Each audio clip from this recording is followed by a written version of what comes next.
O atual rei de Israel, Saul, declarou guerra à nação filisteu, aumentando a tensão causada pelo último juiz de Israel, Sansão.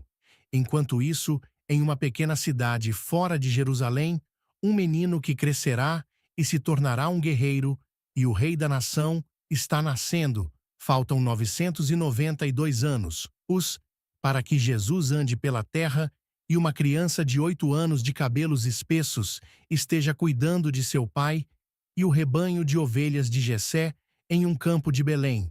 Quando o líder da nação, Samuel, um renomado sacerdote e profeta, vem perguntando pelo pastor David, acontece que o atual rei de Israel irritou Deus quando ele declarou guerra ao avanço do exército filisteu e ofereceu ilegalmente um sacrifício e desobedeceu a uma ordem dada a ele para destruir todos os ídolos dos filisteus.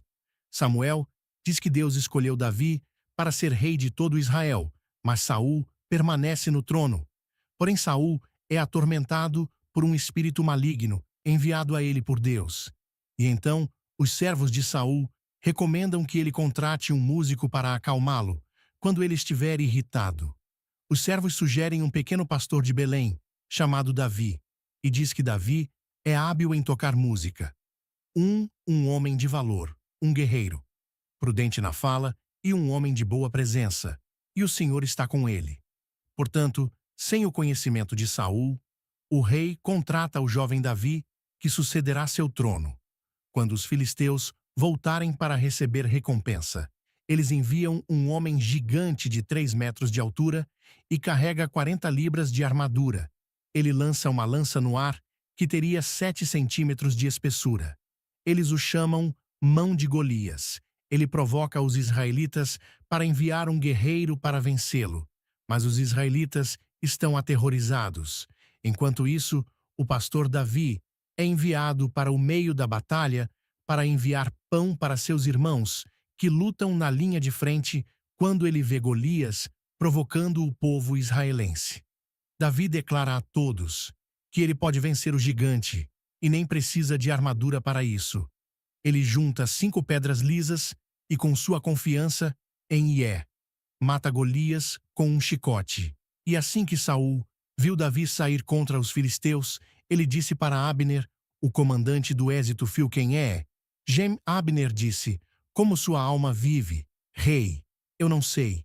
E rei disse: pergunte de quem é o fio do menino. E assim que Davi voltou de matar o filisteu, Abner pegou e trouxe diante de Saul com a cabeça do filisteu, em o insulto de sua mão. Disse a ele: de quem você é filho? O jovem David responde: eu sou filho de seu servo, Jesse, o Betão. Então Davi é convidado para ir ao palácio. E quando ele chega, ele conhece o filho de Saul, Jonatan. Jonatan gosta imediatamente de Davi, e eles se tornam amigos rapidamente mesmo, fazendo um pacto para protejam-se mutuamente neste primeiro encontro. E se você me acompanha aqui, você sabe que o objetivo do nosso canal é compartilhar as coisas que eu aprendi de uma forma muito simples e que qualquer pessoa possa entender.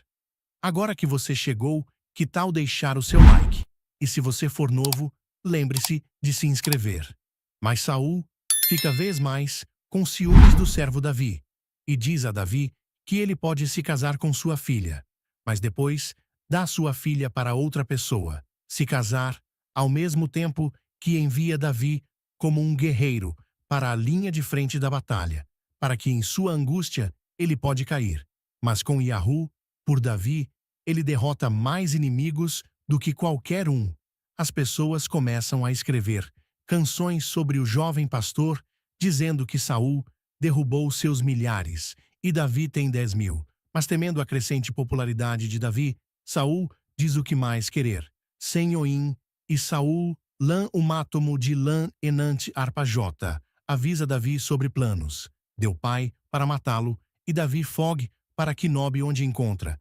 Padre sacerdote a Davi, apodos de Golias, um símbolo de que ele precisa e não teme nenhum de seus inimigos. Mas movido pelo medo, Davi passa os próximos 8 anos de sua vida fugindo.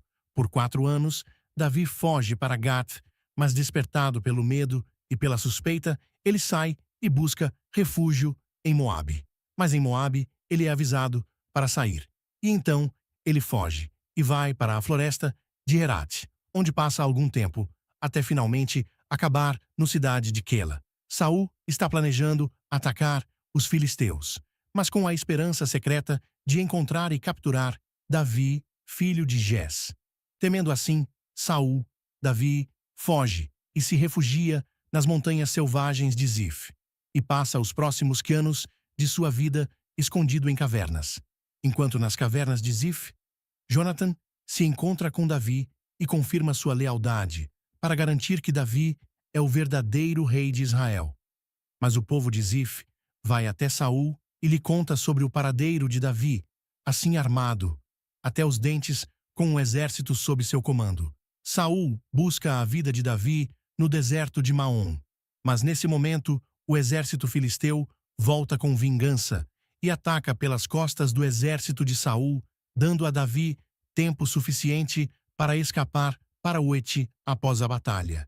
Um mensageiro de Saul informa que Davi foi avistado nas montanhas de Engu.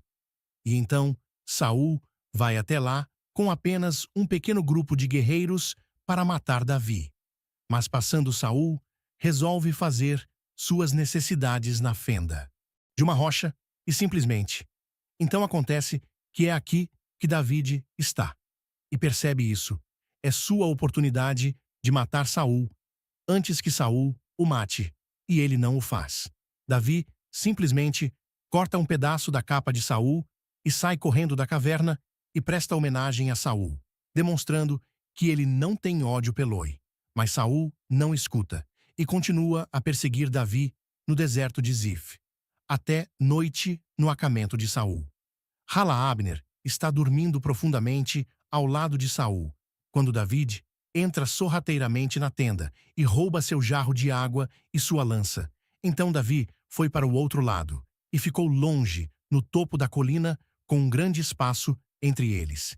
E então David chamou o exército e Abner, o filho de Nur, dizendo: "Vocês não responderão a Abner." Então Abner respondeu: "Quem é você que chama o rei?" E Davi disse a Abner: "Você não é um homem, porque então você não vigia seu senhor e rei. Porque alguém do povo veio destruir o rei, teu senhor. Isto que fizeste não é o melhor.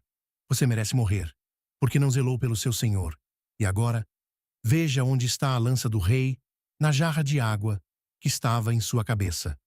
Finalmente, Saul reconhece que Davi é seu verdadeiro sucessor e cessa suas tentativas de matá-lo, mas Davi ficou com medo de que Saul voltasse, virar-se contra. Então, ele foge para a terra filisteia, de Gati para o rei Aish, na esperança de se infiltrar na nação filisteu, enquanto os engana, dizendo que ele é seu advogado. Enquanto isso, o rei Acá assume que Davi se tornou uma reprovação total para o povo de Israel. De fato, o rei Aish pede que Davi guarde no acampamento enquanto os filisteus voltam para a batalha contra os israelitas. Mas quando Davi volta ao acampamento, ele descobre que ele foi destruído pelos amalequitas e que suas esposas e filhos também foram levados com permissão divina. O povo amalequita e depois os alcança, salvando as mulheres e as crianças. Ele devolve o despojo à nação filisteu, enquanto os filisteus mataram o amigo de infância e confidente de Saul e Davi, Jonatas, em batalha.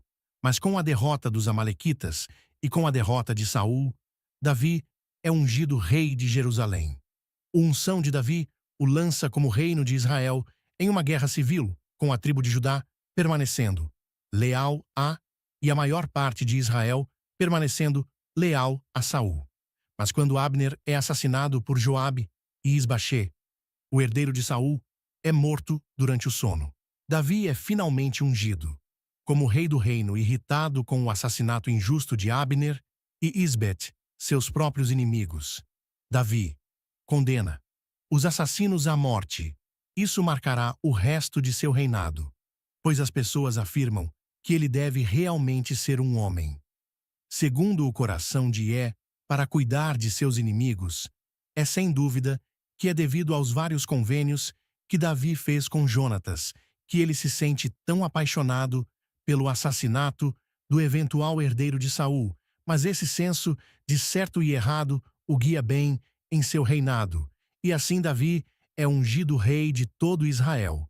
Ele faz a paz e a guerra com os amalequitas, os amonitas e os filisteus, todos que eventualmente se tornam enxertados para o reino de Israel sob o governo de Davi, durante o qual ele conquista Jerusalém e traz a Arca da Aliança para lá com a intenção de construir um templo para Yahu.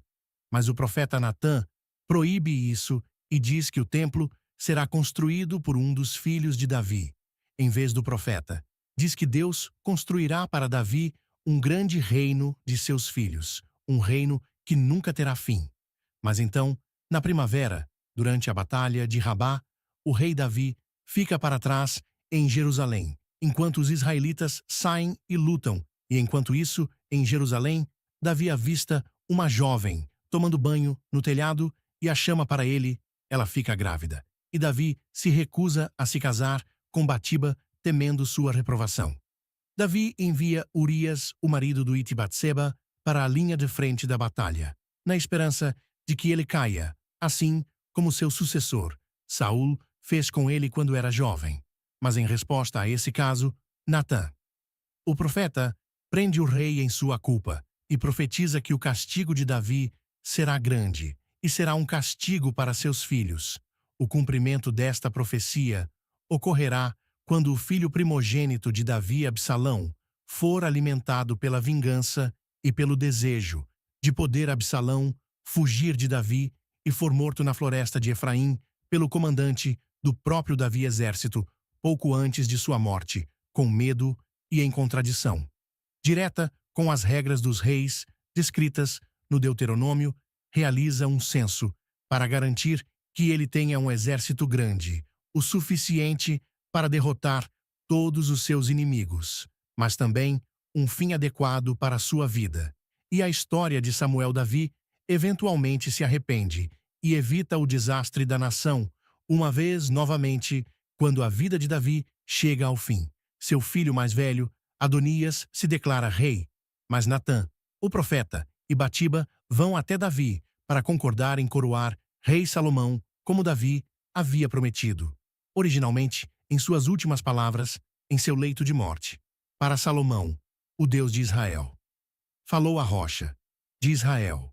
Me disse quando alguém governa com justiça sobre os homens que governam no temor de Deus, ele amanhece sobre eles, como a luz da manhã, como o sol brilhando em uma manhã sem nuvens, como a chuva que faz a grama brotar da terra. E ali, em seu leito de morte, Davide morre aos 70 anos e coroa seu filho Salomão, rei de todo Israel. Se você chegou até aqui, parabéns! Você é uma pessoa muito dedicada. Qual foi a parte mais interessante do vídeo? Deixe nos comentários. E quem sabe sua ideia não aparece no próximo conteúdo. E por isso, vou dar um coraçãozinho, porque acredito que você tem tudo para se tornar uma pessoa sábia e de sucesso. Agora, estão aparecendo na sua tela 2 vídeos que preparei especialmente para você. Ao assistir eles, você vai aprender algo que talvez nunca tenha visto antes. Então, não perca essa oportunidade de aprendizado. Escolha um dos vídeos e assista agora mesmo.